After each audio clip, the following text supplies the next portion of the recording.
finance bill. Reject. Reject finance bill. Reject. Shuka Zakaya Shuka. Shuka. Shuka Zakaya Shuka. Shuka. Diaspora say no. No. Diaspora says no. No. Reject finance bill. Reject. Reject finance bill. Reject. Kwa tayari sasa? Yes. Aya, sound hapo sasa tayari. Okay. Thank you.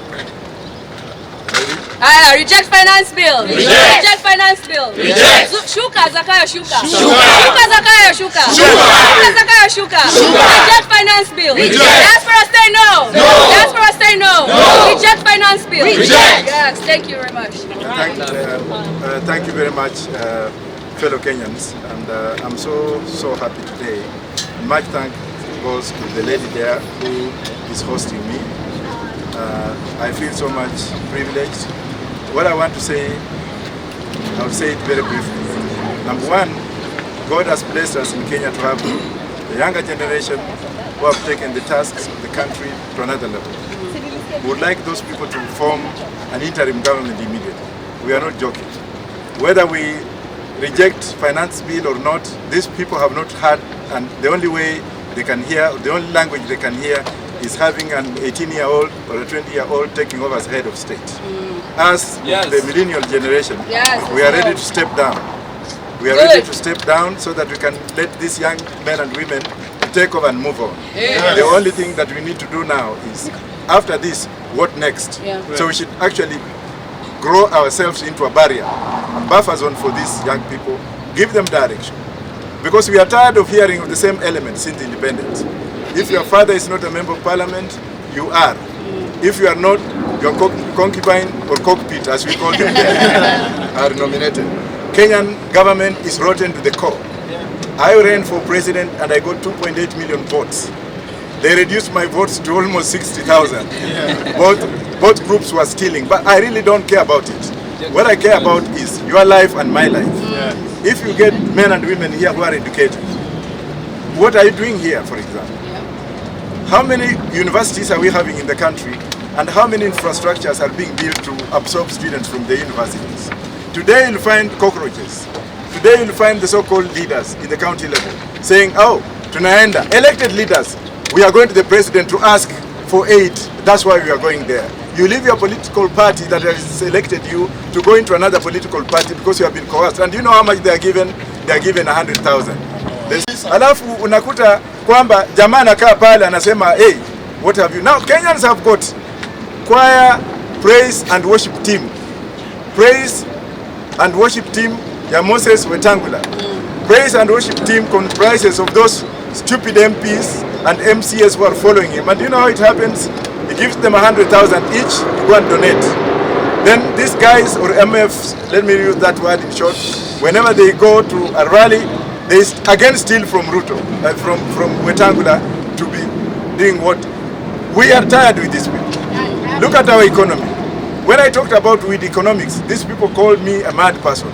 Right now the world has moved away from where it is. It has moved away from concrete industrialization into weed industrialization, the fiber science. You look at Canada, last year they got $484 billion US on what? Weed economics. You come to the US, they have legalized everything. You go back home, what have you? But I've digressed a little bit. Let me go back to the point. Ruto has ruined the lives of Kenyans. That part, yes. Recently, we saw an account of Ruto of 900 billion. How many of you saw that one? Me. That was leaked by WikiLeaks. Thirdly, a general in the army was killed. They say he died. As we know that he was killed. Ruto refused for an impartial body to go and examine evidence to ascertain as to the cause of death of this man. What did he do? He took the whole thing in the army. Kenyans who have information cannot go in the barracks to give that information. Then when we went to go to Wajakoyah, Ruto and his wife and his daughter come in there to speak as to how much they knew Ogola. Is that the Kenya government? Is that the system we want? No. One brain has died, right? Yes. And it has just gone like that. And Ruto's daughter is coming there to speak. As who? Who? Gen Z, hey! If these kids can do what they are doing today, if they can move the mountain, if they can move it to another level, we surrender to them. Yes. If they can give the destiny of our country to the future generation, we surrender. But one thing we don't want to know, We don't want to see those MPs that have been elected, those governors that have been elected and defeated, those senators that have been elected and defeated, those MCAs and women rep. They should go away and pave way for young men and women here, right now. Is that in order? Yes. Finally, because I know a lot of you might want to speak. I've come here with one voice. I bought my own ticket. And I'm not begging anyone for anything. Save for the lady who said, you come, we shall accommodate you. I wanted to come in as a member of the diaspora who knows where the bag bites, what have you. I've worked in this country as an attorney at law. I've worked in this country as a professor of law. I've worked in the US, in the UK as a solicitor. I'm doing my 15th degree. I'm doing my second PhD, and that's why I'm here. And all this I'm doing it because I have no job to do at home. Right. So I have now to keep saying, by going to school every day. If only these people would have listened to Kibaki, who actually took me home, maybe I would be shaping the policies of this country to another level. We should have a minister from the diaspora who is a diasporian. We should have diaspora affairs charged into regions whereby if we want anyone to represent the diaspora in the US, we take a Kenyan who has been living there, who knows how things work, who can fix things from above, and what have you. And then on the last note that I have to speak, Biden, I'm addressing you. I am addressing you in your own country. You have messed up our country. You have sent the ambassador who has come to mess Kenyan economy. You cannot come to Kenya and dictate to Kenyans and say, this is what you are going to do to Kenyans. Kenyans must be done what? Formulated into figumation. So that, because they don't have a mind of their own. They can't think on their own. They don't have graduates who can think on their own economy. Anatuletea mwanamke ingine huko ati ni ambassador. Huyo mwanamke anakuja ati anasema ati we Americans, our economy is here and therefore we are going to arrange for you. And that's why they brought in Ruto. Ruto can fail to use our national carrier, Kenya Airways, the pride of Africa, and go into the motherfucker planes to bring him here. I'm sorry to swear that on me. To bring him here at taxpayers' expense, spending 200 million a day.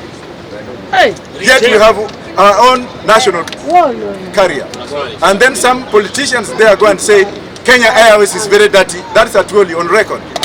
Ruto cannot use a tuk-tuk because hawezi kwenda kwa toilet na hawa ambao watamchafulia huko nyuma. Yawa! Gen Z! If I've sworn or I've sweared, I take that responsibility. I will speak much, but I'll give this chance to you. But my parting shot is that Gen Z organize the government, organize an interim government immediately. We are ready to go to jail. And I'm going back to Kenya. I'm ready again to go to jail. Asante sana. Reject finance bill. Reject finance bill. Reject finance bill. Nina swali kwake. Sasa wewe kama mwanasheria na mwanaharakati wanapenda wa Kenya kabisa. Lakini kwa hii finance bill tunamlie tujue kwamba ni yepi yanayokukera kabisa ili kila umati Kenya na hapa tuweze kuelewa kabisa. Kwa wale ambao hatujasoma, wengine tumesoma lakini wengine hatuelewi kabisa. Wewe ni mwanasheria ambaye unapata vipengele vyote. Unaweza kutuelekeza kidogo kwa muhtasari kidogo. The whole thing is rotten. I don't want to go into it. I don't want to speak about it. We were not consulted. The constitution was violated. It is to go out, all of it, so that we can sit on the table and chart our way forward as far as economic emancipation and development is concerned. Thank you. Thank you. What are your recommendations for the third hearing? I don't care really. Third hearing for what? They have already had 200 and something, so they can go to hell with it. I don't care. Kenyans should not even listen. We have recommended. We reject.